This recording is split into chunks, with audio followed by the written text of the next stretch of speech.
英語聞き流しリスニング、英語テキストと MP3 ダウンロード、その他の物語はホームページからお聞きいただけます。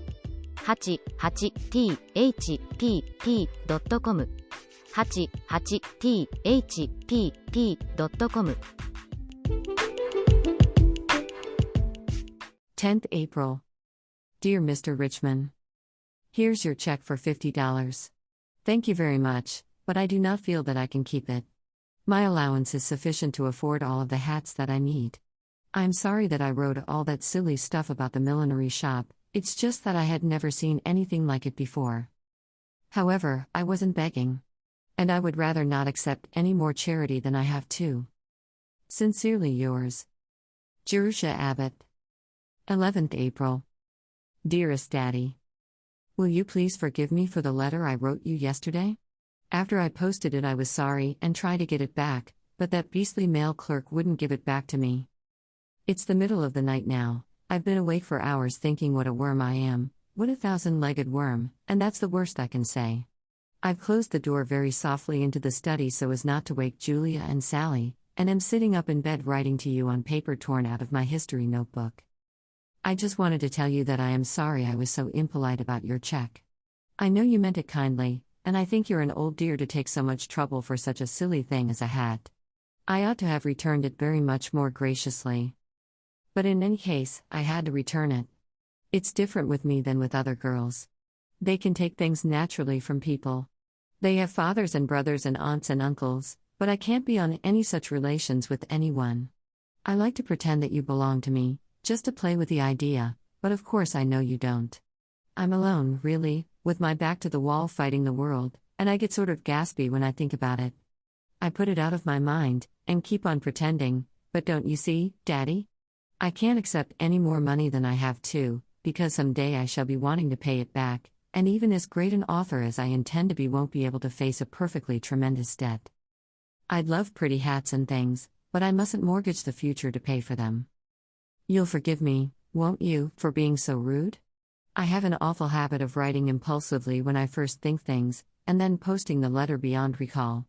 But if I sometimes seem thoughtless and ungrateful, I never mean it. In my heart I thank you always for the life and freedom and independence that you have given me. My childhood was just a long, sullen stretch of revolt, and now I am so happy every moment of the day that I can't believe it's true. I feel like a made-up heroine in a storybook. It's 2:15. I'm going to tiptoe out to post this off now. You'll receive it in the next mail after the other, so you won't have a very long time to think bad of me. Good night, Daddy. I love you always. Judy. 4th May. Dear Daddy Longlegs. Field day last Saturday. It was a very spectacular occasion. First we had a parade of all the classes, with everybody dressed in white linen, the seniors carrying blue and gold Japanese umbrellas, and the juniors white and yellow banners. Our class had crimson balloons, very fetching, especially as they were always getting loose and floating off, and the freshmen wore green tissue paper hats with long streamers. Also we had a band in blue uniforms hired from town.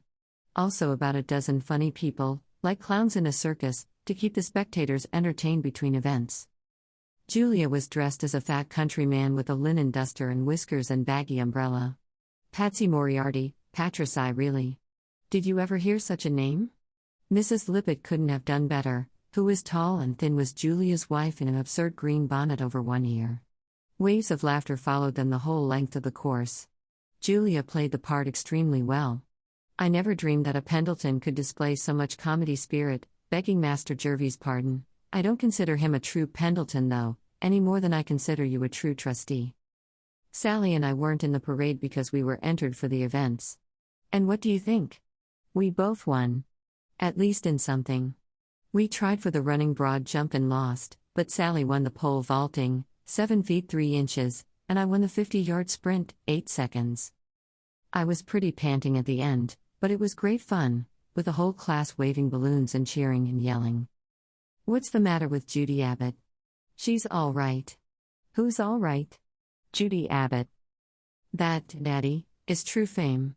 Then trotting back to the dressing tent and being rubbed down with alcohol and having a lemon to suck. You see, we're very professional. It's a fine thing to win an event for your class, Because the class that wins the most gets the athletic cup for the year. The seniors won it this year, with 7 events to their credit. The Athletic Association gave a dinner in the gymnasium to all of the winners. We had fried soft-shell crabs, and chocolate ice cream molded in the shape of basketballs. I sat up half of last night reading Jane Eyre. Are you old enough, Daddy, to remember 60 years ago? And, if so, did people talk that way? The haughty Lady Blanche says to the footman, "Stop your chattering, knave, and do my bidding."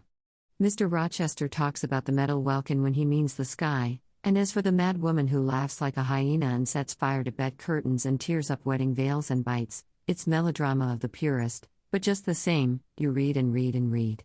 I can't see how any girl could have written such a book, especially any girl who was brought up in a churchyard. There's something about those Brontes that fascinates me. Their books, their lives, their spirit. Where did they get it?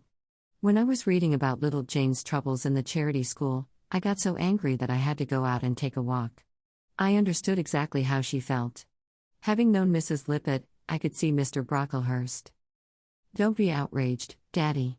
I am not intimating that the John Grier home was like the Lowood Institute. We had plenty to eat and plenty to wear, sufficient water to wash in, and a furnace in the cellar. But there was one deadly likeness.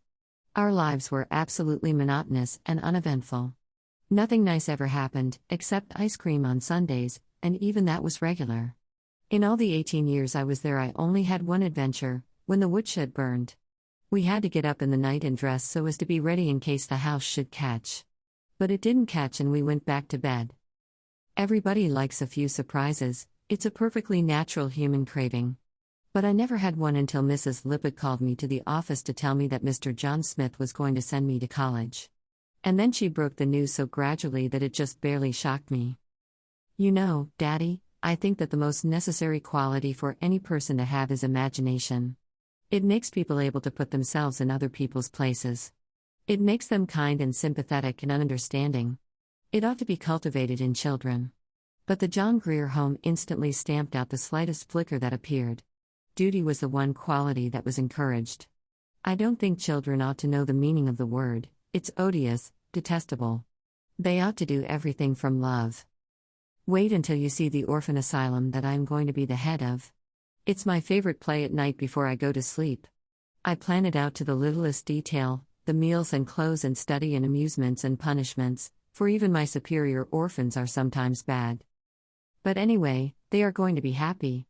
I think that everyone, no matter how many troubles he may have when he grows up, ought to have a happy childhood to look back upon.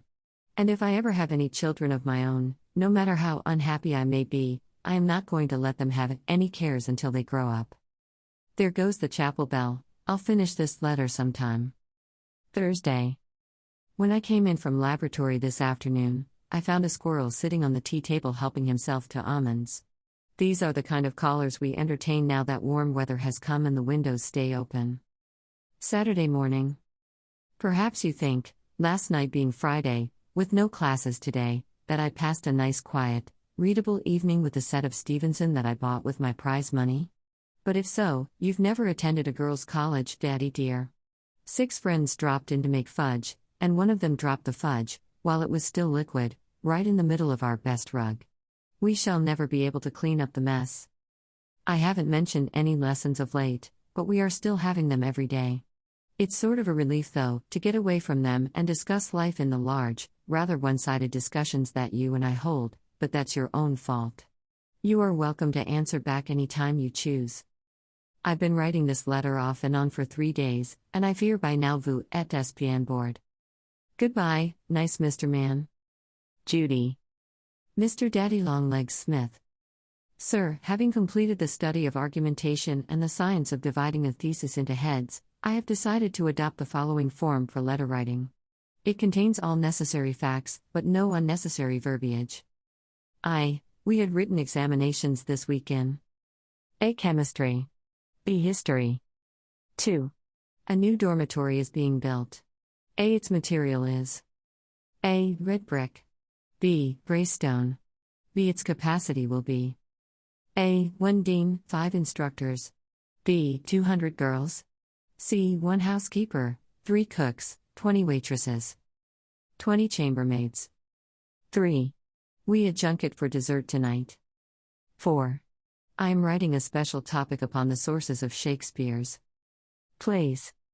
V. Lou McMahon slipped and fell this afternoon at basketball, and she A. dislocated her shoulder.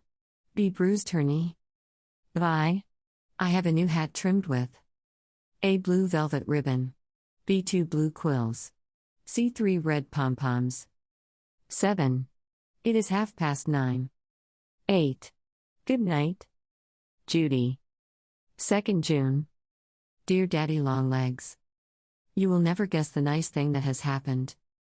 The McBrides have asked me to spend the summer at their camp in the Adirondacks. They belong to a sort of club on a lovely little lake in the middle of the woods.